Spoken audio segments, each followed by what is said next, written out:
सीमा विवाद चीन के साथ बहुत सालों से है। एलएसी को लेकर आपने तमाम खबरें सुनी होंगी और बहुत बार सुनी होंगी, लेकिन इस विवाद में भारत ने अपर हैंड अब रख लिया। सोचिए, चीन जो दूसरे देशों को, छोटे बड़े देशों को आंखें दिखाता है, अपना एक रुतबा समझता है कि चीन सबको दबा लेगा, वो चीन आखिर इतना मजबूर कैसे हो गया कि खुद आगे बढ़ के भारत से बात आगे करने की पहल करने लगा। भारत ने ब्रिक्स से पहले ही क्लियर कर दिया था कि कोई द्विपक्षीय बैठक नहीं होगी, कोई बातचीत नहीं होगी जब तक सीमा को लेकर तय नहीं होता। और यही रुख था भारत का, ये कड़ा रुख था जिसकी वजह से ये चीन है जिसे अपनी बात बदलनी पड़ी। और इसने पहले बात की एलएसी को लेकर, जिस तरह से हमारा जो डिसएंगेजमेंट था उसको लेकर फैसला लिया गया, और उसके बाद प्रधानमंत्री नरेंद्र मोदी ने द्विपक्षीय बातचीत को लेकर मौका दिया, समय दिया, बातचीत हुई भी, संबंध बेहतर भी हुए। लेकिन कैसे? अपनी शर्तों पर भारत ने बात की। चलिए सबसे पहले आपको तस्वीर दिखा देते हैं। वार्ता से पहले ही शर्त रखी थी और ऐसे में वो शर्त मानने पर क्यों मजबूर हुआ चीन, आज आपको इसको पूरी जानकारी इस पर देंगे। लेकिन तस्वीर देखिए, ये आपको ब्रिक्स समिट की तस्वीरें दिखा रहे हैं जहां पर अहम मुद्दों पर चर्चा हुई है। और कूटनीतिक जीत, इसे भारत की यूं ही नहीं कहा जा रहा है, क्योंकि चीन तो ऐसा है, ड्रैगन तो ऐसा है कि सबको आंखें दिखाता है। और यह सीमा विवाद लंबे समय से था, लंबे समय से यह सीमा विवाद था जिसको लेकर भारत ने अपना ऐसा रुख रखा कि चीन की भी हेकड़ी ढीली पड़ गई। तो इस बातचीत से पहले भारत ने कड़ा रुख कैसे अख्तियार किया, कैसे आंखें तरेरी भारत ने, चलिए जानकारी आपको सबसे पहले बता देते हैं। देखिए, एलएसी पर 4 साल का तनाव अब कम हो रहा है, आज से शुरुआत हो गई। ब्रिक्स सम्मेलन से पहले डील हुई थी, क्योंकि भारत ने कहा था कि बातचीत तभी होगी जब डील हो पाएगी। कजान में भारत और चीन के बीच द्विपक्षीय वार्ता इसीलिए हो पाई, हमने आपको तस्वीर भी दिखाई। और वार्ता के बाद अब बॉर्डर पर आज से असर दिखने लगा है। पूर्वी लद्दाख में सैनिकों की वापसी शुरू हो चुकी है। देपसांग और डेमचोक से पीछे हट रही है सेनाएं। जी हां, चीन की सेना भी पीछे हट रही है। चीनी सेना ने जो अपना वहां पर रिहाइश बना रखी थी, वो जो तंबू बनाए रखे थे, वो भी उखाड़ दिए हैं। भारत ने भी सैन्य गाड़ियां और मिलिट्री उपकरण अपने हटाए। भारत और चीन के बीच अब नया पेट्रोलिंग समझौता हुआ है, यानी अब पेट्रोलिंग हो पाएगी, ये समझौता हुआ है। उसको लेकर भारत ने कड़ा रुख पहले ही रखा था। आपको बताएं, जो हमारे विदेश सचिव हैं विक्रम मिस्त्री, उन्होंने हमें पहले ही ये बता दिया था कि बातचीत तभी संभव है जब सीमाओं को लेकर बातचीत हो, और सीमाओं को लेकर बातचीत हुई तभी द्विपक्षीय वार्ता हुई। सुनिए जरा। I can share with you that over the last several weeks, Indian and Chinese diplomatic and military negotiators have been in close contact with each other in a variety of forums. And as a result of these discussions, agreement has been arrived at on patrolling arrangements along the line of actual control.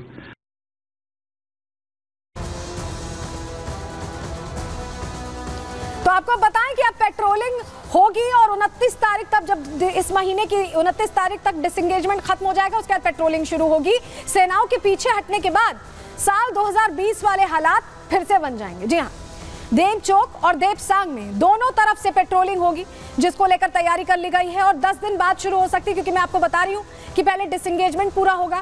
Patrolling के लिए 2 शर्तें, 2 models तय किए गए हैं। दोनों सेनाएं अलग अलग दिन पेट्रोलिंग करेंगी, जिससे गलवान जैसे हालात ना बने, क्लैश ना हो। पेट्रोलिंग की सूचना एक दूसरे को देनी होगी, जी हाँ, जानकारी भी देनी होगी। 21 अक्टूबर को नया पेट्रोलिंग समझौता हो गया है, तो ऐसे में बड़ा फैसला ले लिया गया है। समझौता अब हो चुका है और इसको लेकर अब तैयारी पूरी है। AK सिवाच, रक्षा विशेषज्ञ से हमने समझने की कोशिश की कि इस फैसले का कैसा असर ग्राउंड पर दिखेगा। सुनिए जरा।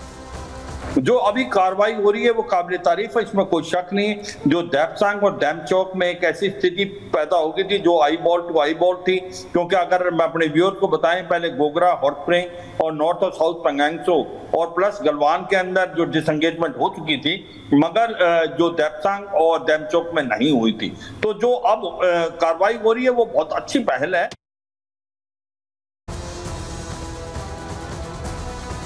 चलिए आपको बता देते हैं कि ऐसा ये पहली बार हुआ है, जो 2020 की जो स्थिति है उसे बहाल कर लिया गया है। ये कोशिशों से हुआ है, कूटनीतिक जीत हुई है। लेकिन 5 पांच ऐसे मौके थे जब समझौते हुए, जब आप सुनते हैं लोगों से, ये कहते हैं लोग, ये कहते हैं कि मैं जानकारी आपको दूं, उससे पहले आपको बता दूं, बहुत बार आपने सुना होगा कि अरे ऐसे कब्जा कर लिया है चीन ने, इस तरह से पूरा इलाका अपने साथ कर लिया है भारत। ये हालांकि प्रधानमंत्री ने कहा, सदन के अंदर कहा कि ऐसा कुछ भी नहीं है, लेकिन आपको लगता होगा क्या इन बातों में विरोधाभास है, लेकिन सच्चाई आपको बता देते हैं कैसे क्या हुआ, किस तरह के समझौते हुए, वो जानकारी आपको दे रहे हैं।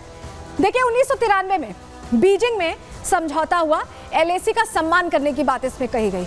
आपको यह भी बताएं, नरसिम्हा राव की सरकार थी, कांग्रेस की सरकार, मिलिट्री एक्शन नहीं होगा यह कहा गया, चर्चा से विवाद दूर करेंगे, ये बातें कही गई। 1993 की बात कर दी।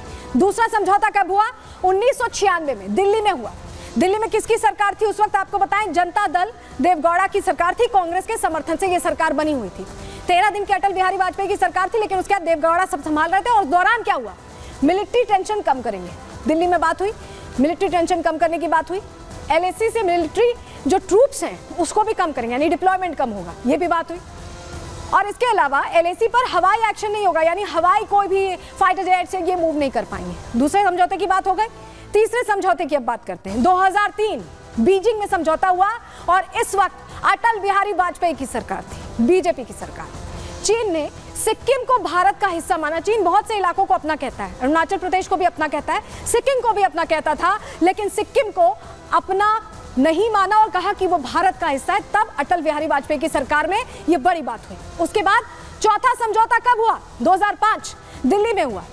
यह कहा गया कि पॉलिटिकल गाइडलाइन सेट करने पर बात होगी, लेकिन आपको बता दें मनमोहन सिंह की सरकार थी इस दौरान। स्थानीय लोगों के विचार का सम्मान करेंगे, यानी जो लोग वहां रहते हैं उनका भी सम्मान करेंगे। उसके बाद 2013 में बीजिंग में 5वां समझौता हुआ, 5th एग्रीमेंट, और इसमें कहा गया कि बेहतर कम्युनिकेशन डील है, ये हम कह रहे हैं कि बातचीत होगी।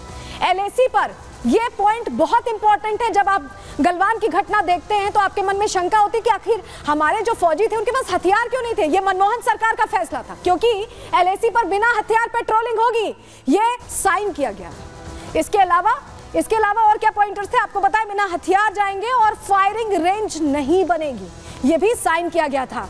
चीन ने इन फैसलों को नहीं माना, वो अपने फैसलों से पलट गया, लेकिन मनमोहन सरकार के दौरान हुए इन फैसलों की वजह से यह हाल हुआ कि इस तरह की गलवान की घटना सामने है। लेकिन चीन अब हमारे दबदबे की वजह से, भारत के दबदबे की वजह से मजबूर हुआ है। क्यों मजबूर हुआ है? क्या एंगल है? क्या वजह है? डिटेल रिपोर्ट आपको दिखा रहे हैं।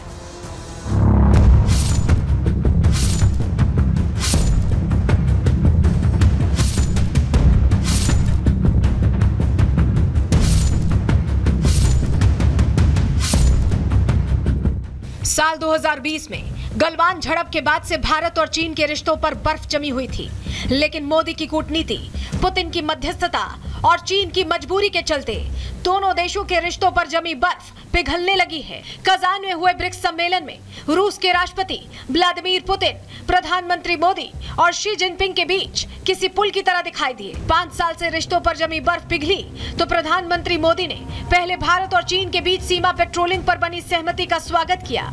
साथ ही शी जिनपिंग से 2 टूक शब्दों में कह दिया कि दोनों देशों के बीच अच्छे संबंधों के लिए सीमा पर शांति बने रहना सबसे जरूरी है।